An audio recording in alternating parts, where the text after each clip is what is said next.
Takže čus lidi, vítám vás u dalšího videa a dneska to bude povídací video, protože já už delší dobu mám takové trošku vážnější téma. Přemýšlím nad tím, jestli o tomto videu chci točit, anebo prostě si to nechám pro sebe a třeba jenom moji nejlepší kámoši to poznají. Ale vzhledem k tomu, že už si toho všímají i lidi, kteří mě úplně neznají jako úplně extrémně, tak bych rád o tomhle tématu mluvil, protože si myslím, že o tomhle tématu se docela málo mluví. A většina lidí, co o tom začne mluvit, tak bohužel dnešní společnost ještě pořád je nastavená tak, že tohle téma není úplně téma, o kterém byste mluvili na veřejnosti, nebo prostě o kterém byste se svěřovali třeba cizím lidem nebo někomu. Jde o to, že já už nějakou dobu mám relativně složité deprese. Ty deprese mi většinu času léčil právě skate. U toho skateu přece jenom, já tomu říkám pracovně shreditation, používal jsem tenhle pojem už kdysi dávno na One Wheelu, že prostě shredujete a přitom meditujete, nemáte puštěnou žádnou hudbu, jedete prostě někam daleko a jenom prostě odpočíváte. Ale poslední dobou se mi čím dál častěji stává, že tuhle shreditation necítím už ani na skateu. To znamená, že... Nebo takhle, řeknu to ještě jinak. Sorry, tohle video možná bude mírně zmatečné a budu skákat z tématu na téma, takže se potřebuji. Ale obecně řečeno, co se týče mých jako problémů, co mám, tak se to vlastně, dá se říct, postupně zhoršuje.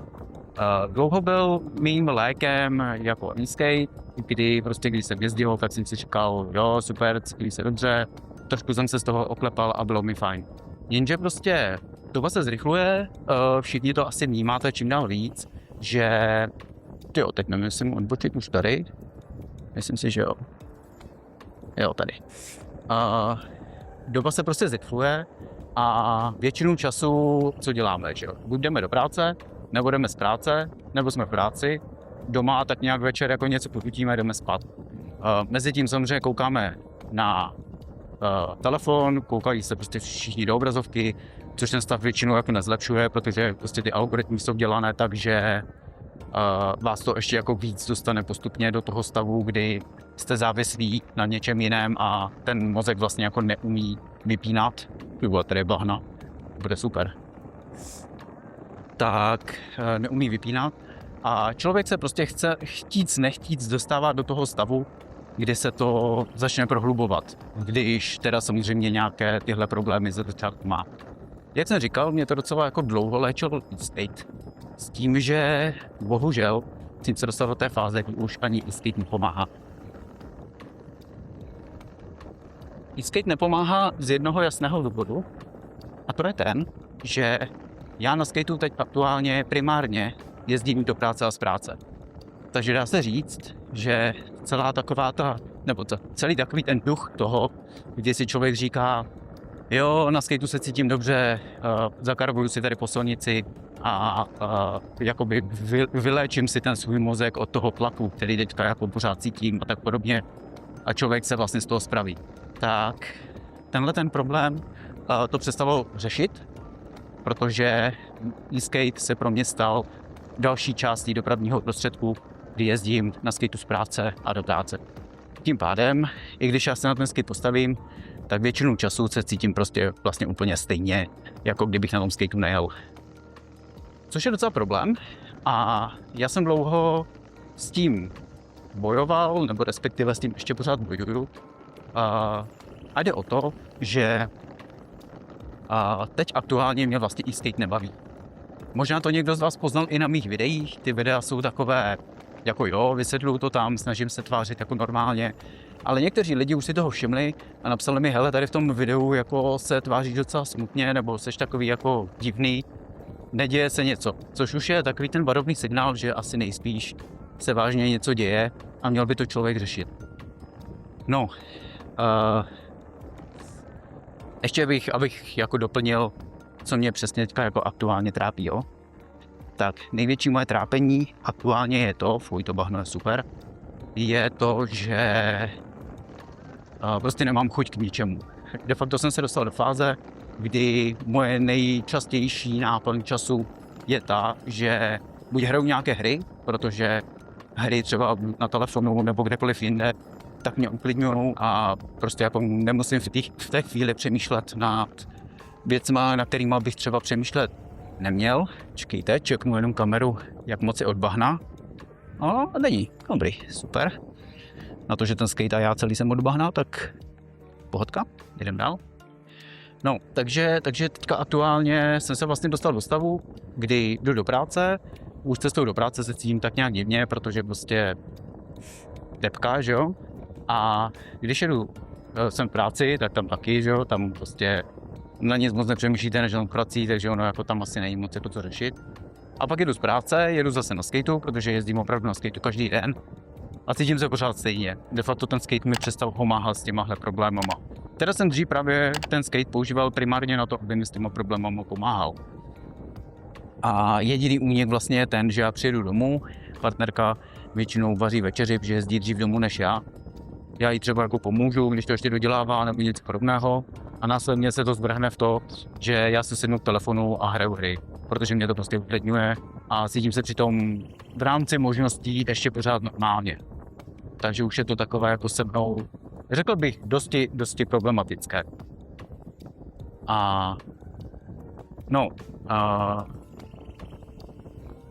Další věc, o které bych chtěl mluvit, je to, že je důležité si to uvědomit, protože mně přijde, že hromada lidí přesně funguje jako já.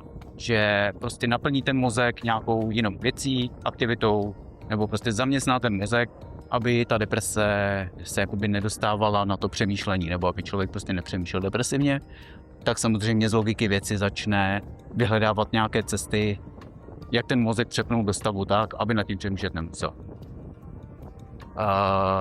Já to mám s těma hrama, to už jsem říkal, ale teď samozřejmě jak z toho ven, dostat se z toho je za mě jedna snad z nejkomplikovanějších věcí, když to nechcete řešit prostě s doktorem, respektive prostě zajít buď za obvoďákem, nebo si prostě zavolat nějakému psychologovi a říct, hele, prostě cítím se na hovno, potřebuju pomoc nebo poradit, co bych měl dělat a tak podobně. A vyjmenovat mu věci třeba, které vám dřív pomáhaly a co vám teď vlastně jako nepomáhá a jak to je. Musím říct, že jsem teďka vlastně ztratil chuť natáčet videa, ztratil jsem chuť vlastně něco jako tvořit, protože prostě moje videa jsou vesměs jako rychlokvaška. Dřív jsem nad nima přemýšlel hodně komplexně, snažil jsem se to video jako připravit třeba 14 dní dopředu, napsal jsem si fakt jako scénář, úplně fakt jako detailně to promyslet.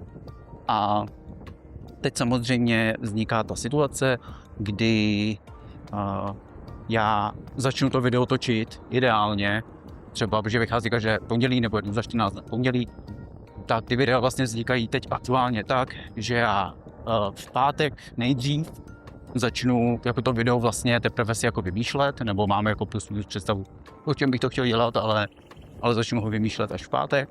V sobotu si ho buď nahrubo nastříhám, anebo se na to vykašlu a v neděli jsem potom ve stresu a YouTube se pro mě stal vlastně takovou jako druhou prací, protože prostě mě to nenaplňuje. Prostě si říkám, hele, proč to dělám? Zhlédnutí to nemá, mě už to vlastně jako nebaví. A to, co jsem předtím dělal, protože mě to bavilo a dělal jsem to kvůli tomu, že mě to nějakým způsobem naplňovalo, tak už mě to nenaplňuje a dělám to vlastně jako z povinnosti a v uvozovkách to nikdo neocení. Takže teď asi možná, teď jako je to otázka, jo. Teď mi napište koment, tyjo, já jsem tady strašně dlouho nejel, už jsem pamatuju, kurnu, co to je. A myslím si, že tady musím do toho lesíka. Takže klidně mi napište koment, jestli to třeba jako vnímáte taky, že prostě ta moje tvorba se stala jenom takovou jako tuctovou a de facto vydávám videa jenom tak do zásoby a úplně nad nima jako extrémně nepřemýšlím nebo nedělám ty věci tak, aby ty lidi si řekli, jo, to je super video, to mu dám like nebo budu ho sledovat nebo něco. A nebo je to třeba jenom můj pocit, ale prostě tak, jak to vnímám já, tak pro mě aktuálně YouTube je vlastně jako druhá práce v úvozovkách. Dělám to, vlastně jenom kvůli těm lidem, kvůli tomu, že mě sleduje a 1000 lidí, tak nechci ty lidi jako kdyby zklamat tím, že nebudu nic točit. Takže vydávám tak nějak video jednou za 14 dní z povinnosti a celé se to tak nějak točí v kruhu, protože prostě já musím jednou za 14 dní vymyslet nějaké to video a říct si, jo, hele, je to zajímavé, možná bych o tom mohl natočit video a tak nějak se vlastně do toho nutím a vymýšlím nuceně témata. Já bych nejradši točil videa třeba takovéhle, že jenom jezdím na skateu a tak nějak jako si povídám prostě pro sebe, vydám to následně na YouTube a třeba hromada lidí mi k tomu napíše nějaký jako zajímavý komentář, že je to zaujalo, nebo že mají třeba stejné problémy jako já a že jim třeba taky skate nepomáhá, že se snaží najít cestu buď z depresí, nebo prostě z něčeho jako jiného. Tak třeba i k tomuhle mi napište komentář, jestli vás to nějakým způsobem zajímá, anebo vás prostě fakt zajímají ty videa, které dělám doteď, prostě jako fakt čistě o skateu a nic jiného. Pro mě je to jako složitější tvorba, musím to střihat. Přece jenom upřímně tyhle videa, které teď dělám, tak jsou takové ty videa jako z levnosti. Dneska je vlastně sobota, já ho točím, zítra ho narychlo sestříhám, sestřih tady v tomhle případě znamená de facto jenom z 360 videa přetáhnout na klasické video, spojit to s audiem a čus a je hotovo, jo. Takže spíš mi řekněte, jestli vás zajímá jako ta komplexnější tvorba, anebo taková ta v uvozovkách línější, kterou prostě vnímáte, že je pro vás nějakým způsobem zajímavá.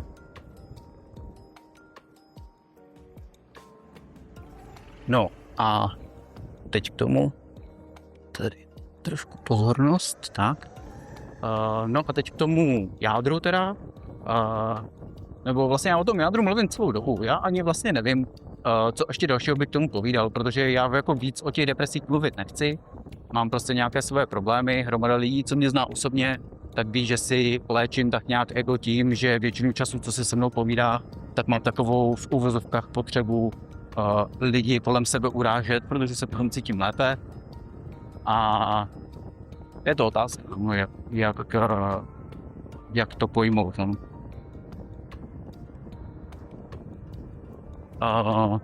No, teď jsem se snažil ujet autu, takže ten vlaky trošku zmígrám.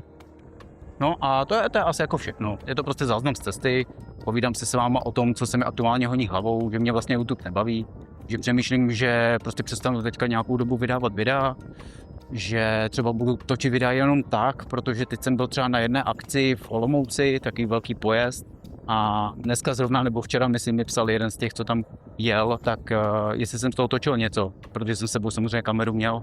Ale já jsem prostě ve fázi, kdy já točit nechci. Já prostě si chci ty věci užívat, nechci držet v ruce tu tyč, nechci přemýšlet nad tím, jak to bude vypadat, jaké tam budou barvy, jestli náhodou se to dobře sestříhá, jestli tam máme správný FPSK nebo prostě podobné věci, kdy vím, že hromada lidí stejně mi potom napíše, jo, hele, ten zvuk je příšerný, jo, já vím, protože na to kašli.